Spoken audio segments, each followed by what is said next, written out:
Olá, pessoal, tudo bem? Esse é mais um vídeo do canal Educaberge e hoje nós vamos falar sobre o futuro do trabalho, desafios e oportunidades na era digital. Para conversar sobre esse tema, nós convidamos a doutora Juliana Brax. Ela é engenheira de produção formada pela UFRJ e advogada formada pela UERJ, professora de Direito Material do Trabalho e Processo do Trabalho da PUC-FGV do Rio de Janeiro e sócia do escritório Brax Advogados Associados. Tudo bom, doutora Juliana? Tudo jóia, é um grande prazer estar aqui com vocês, Angélica. Muito obrigada pelo convite. Então, a gente quer falar um pouquinho, porque está todo mundo falando de tanta tecnologia, tanta coisa de trabalho, então como é que isso evolui, né? Então, se a primeira pergunta que a gente tem para você é como as novas tecnologias estão influenciando as relações de trabalho e exigindo adaptações na legislação trabalhista. Excelente pergunta e estão exigindo mesmo, né?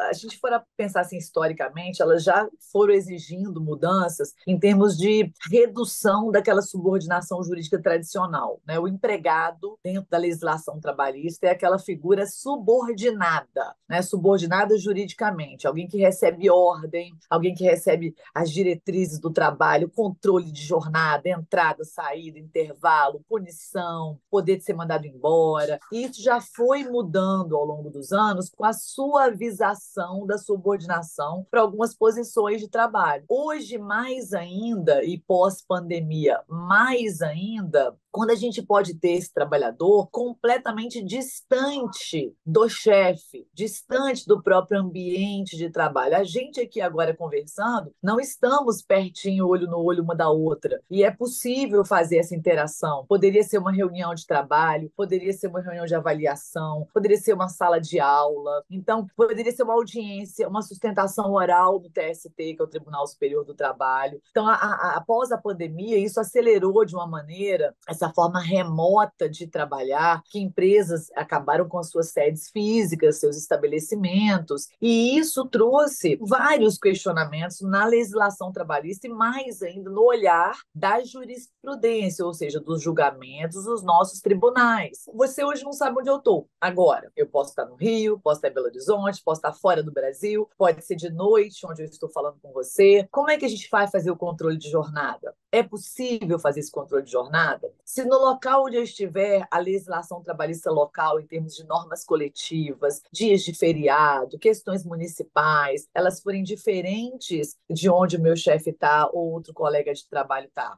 o que vai regular esse meu local de trabalho? É onde eu vou? E se eu sou uma trabalhadora que mudo muito, que sou itinerante, cada hora eu estou num lugar, alugo uma casa, viajo com a minha família, como é que a gente regula tudo isso? Se a gente tiver um conflito, eu vou poder processar a empresa aqui onde eu estou e eu escolhi estar, eu tenho que processar onde a empresa tem a sede e eventualmente me contratou, né? Então, além de legislação aplicável, competência da Justiça do Trabalho, se estiver no exterior, eu posso acionar o meu empregador no exterior, e quando é o contrário, e quando é uma empresa brasileira que contrata profissionais estrangeiros. Nós temos várias escolas e cursos de idioma que estão trabalhando com profissionais estrangeiros. Na área de informática, você tem call center e trabalhadores resolvendo problemas de informática, criando software, criando plataforma, estão na Índia, estão na Suécia. Nem cidadãos brasileiros são. O que se aplica a esse profissional que está fora do Brasil prestando um serviço a uma empresa brasileira, um consumidor brasileiro? Então, são tantas questões que a tecnologia trouxe que o judiciário ou a própria legislação vão precisar, aos poucos, ter um olhar diferente e um pouco inovador também em cima dessas tecnologias. Sim, e nesse mundo cada vez mais conectado, como que a gente garante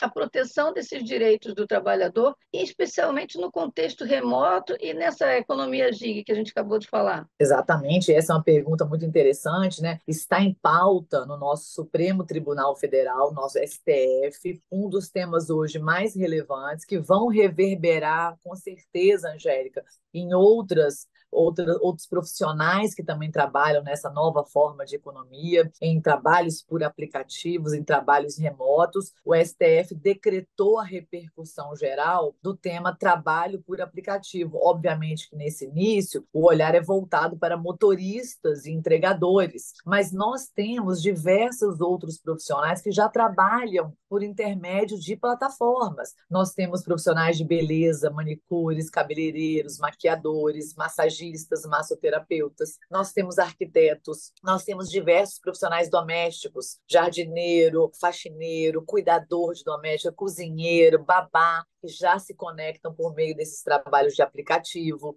Então, vamos chamar assim, essa palavra cruzada, garantir alguma proteção e entender se esses profissionais com essa nova forma de trabalhar, com essa economia diferenciada, vão ser empregados tradicionais ou não, é um desafio. Eu tenho falado muito quando me perguntam, os alunos perguntam muito, eu particularmente acho que querer encaixar todas as novas formas de trabalhar dentro da caixinha da relação de emprego, hoje, emprego subordinado, artigo 3º, eu tenho achado um pouco retrógrado. Eu acho que a gente tem que abrir os olhos e entender que há outras formas de trabalhar. O trabalho é uma modalidade ampla. O emprego é uma das formas de trabalhar. Nem todas as formas de trabalhar são empregatícias subordinadas. Agora, do outro lado, que tipo de preocupação a gente vai querer sempre ter? Saúde, segurança, a inscrição na Previdência Social para que se haja uma doença, um acidente, tenha sempre essa proteção. Então, assim,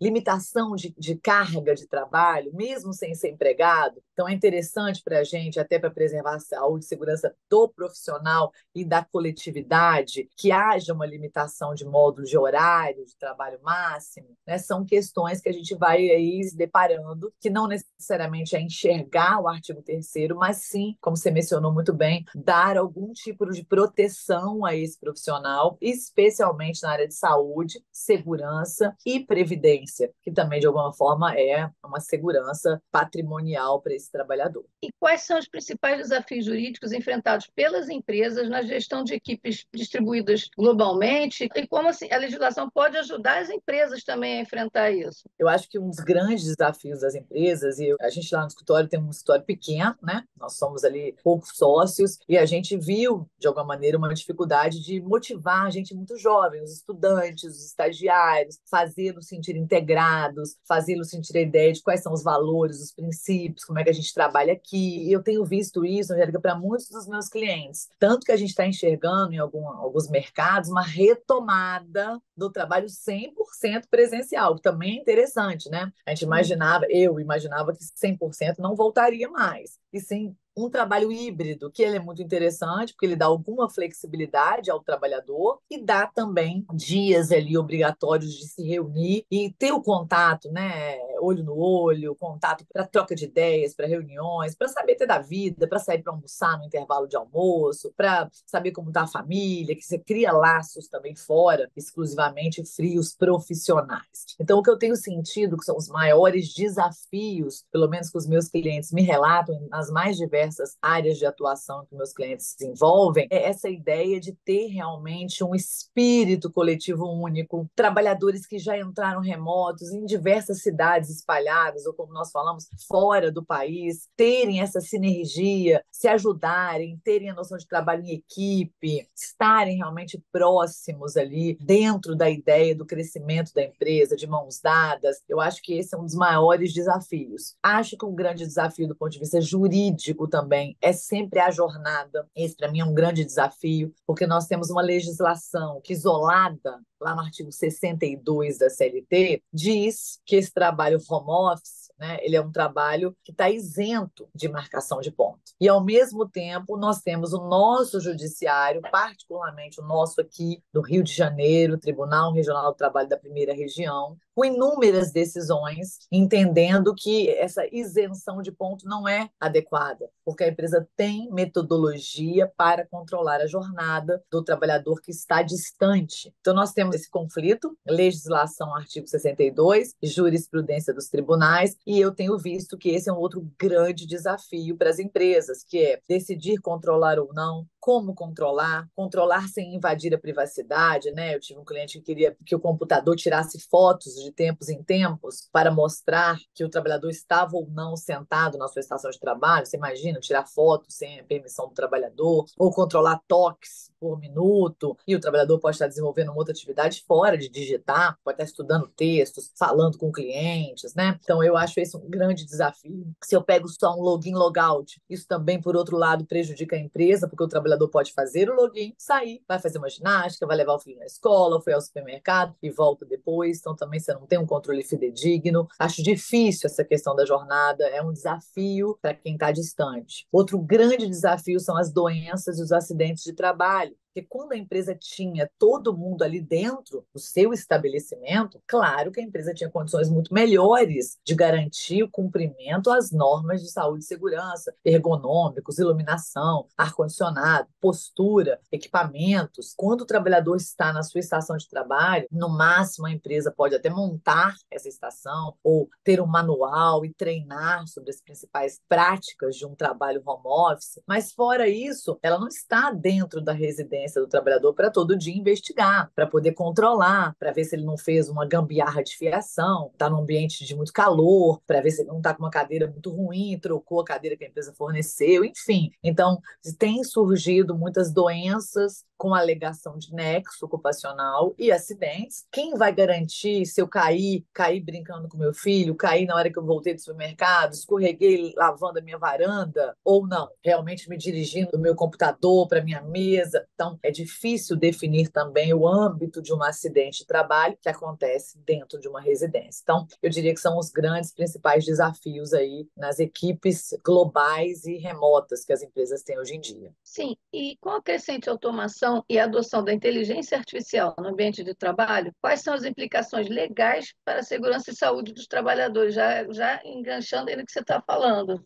As coisas se misturam, né? E é interessante essa questão da inteligência artificial. O Daniel, meu sócio, acabou de fazer a tese de mestrado dele, que é como a inteligência artificial vem sendo utilizada em processos seletivos, em processos de avaliação de empregados e em processos de dispensa. Nós todos conhecemos casos de uma gigante americana, onde se verificou, né, investigações lá fora, que o software de inteligência artificial criado para ajudar na seleção dos currículos, ele tinha, por uma questão sem muita programação, viés discriminatório, né? Então, esse é um grande problema hoje que se enfrenta. A inteligência artificial, na sua montagem estrutural, ela pode vir com muitos aspectos de discriminação. Ela vem com outros aspectos objetivos que não avaliam a individualidade do empregado, como, por exemplo, um dos problemas dessa gigante americana foi medir o tempo que o trabalhador estava fora do seu posto de trabalho e não levou em consideração mulheres gestantes que iam ao banheiro mais, pessoas que estavam com problemas, até problemas intestinais, gástricos, que iam ao banheiro e demoravam um pouco mais. Não avaliou as questões dos trabalhadores mais idosos, que se deslocavam pela fábrica, que era distante os postos, e o estoque mais lentamente. Então, o uso da inteligência artificial, cada vez mais as empresas estão realmente recorrendo a esses recursos na seleção, muito aqui no Brasil, no processo seletivo demais, menos ainda aos poucos nas avaliações periódicas de desempenho e na rescisão, mas já estão utilizando também. Então, muita preocupação, o Ministério Público do Trabalho também tem investigado se há ou não distorções no uso dessa inteligência artificial. Outra coisa sempre muito atenta na inteligência artificial é a LGPD, a Lei Geral de Proteção de Dados, que vocês aí na BERJ já fizeram um excelente seminário, né, para orientar os associados, né? Então, a LGPD também hoje ela é muito importante, as empresas têm que ter muito cuidado nos impactos de software, de inteligência artificial, de trabalho remoto, com essa parte de privacidade de dados, de segurança de dados, de confidencialidade, intimidade do trabalhador, que é outro ponto muito importante de alerta também. Bem, e a última pergunta que a gente tem é: como a legislação trabalhista pode ser modernizada para promover a inclusão e a igualdade no mercado de trabalho, especialmente considerando questões de gênero, raça e diversidade, que hoje é tão discutida? Sim, Angélica, e nós temos do ano passado uma lei que tem movimentado muito as empresas agora, nesse início de março, que é a Lei de Igualdade Salarial, né, reforçando as questões homem-mulher, criando um chamado relatório de transparência salarial, tirando o sono das empresas, né, como preencher, os prazos de preenchimento, até onde essas informações acabam também esbarrando ali na própria LGPD e na divulgação de políticas remuneratórias das empresas, não só para os seus concorrentes, mas também internamente. Os trabalhadores não gostam que seja divulgado quanto eles ganham individualmente. E em algumas empresas, ao eu divulgar um cargo, se só houver uma pessoa desempenhando aquele cargo na empresa, os demais vão saber quanto aquela única pessoa ganha. Então, isso também tem sido um problema muito sério para as empresas e já estão levando isso em discussão no judiciário para apresentar ou não o relatório dentro do detalhamento que este relatório trouxe. A igualdade de gênero, de raça, de crédito, de etnia, tudo isso a gente já tem na nossa Constituição, tá? Nós temos a inspiração no artigo 7º, vários incisos da nossa Constituição, os pilares dos direitos dos trabalhadores urbanos e rurais. Nós temos dentro da CLT o artigo 461, que é o artigo que trata ali na veia sobre equiparação salarial e quais são as únicas condições permitidas na nossa legislação para que se possa ter distinção e quebra de isonomia salarial. Nós temos o artigo 460, que também fala um pouco sobre isonomia. Nós temos o artigo 456, que também fala sobre o salário programado para o trabalhador dentro daquilo